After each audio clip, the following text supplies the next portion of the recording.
I know we saw your statement yesterday on Carrier, questioning the governor and Carrier blaming federal regulations. And I believe, do you believe they're not necessarily telling the truth about why the company's moving?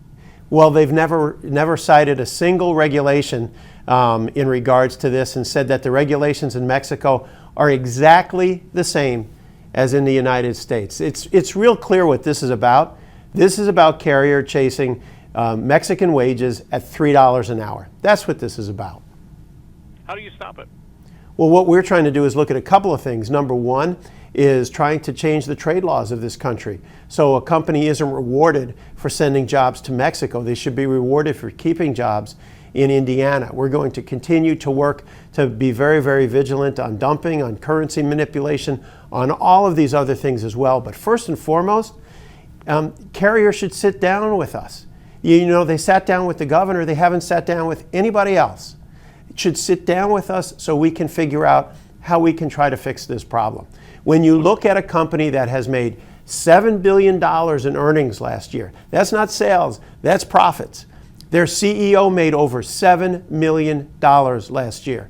Their CEO before that one, just a year or two ago, took home $195 million on his last day. And the savings they're going to have from this is a fly speck compared to their operations. And they ought to invest in the working families of Indiana and our country. They're firing veterans. They're firing our friends and neighbors.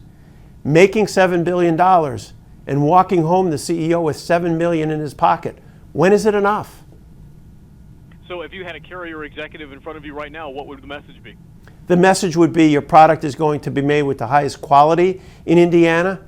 Your company's brand has been built on quality. The way you walked off with a $7 million paycheck is through the sweat and the hard work of these workers.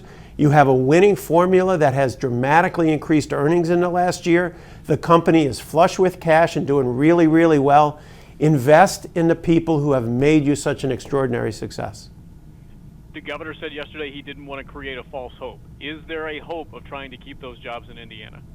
Well, you know, I can't speak for Carrier, and I don't want to create false hope either.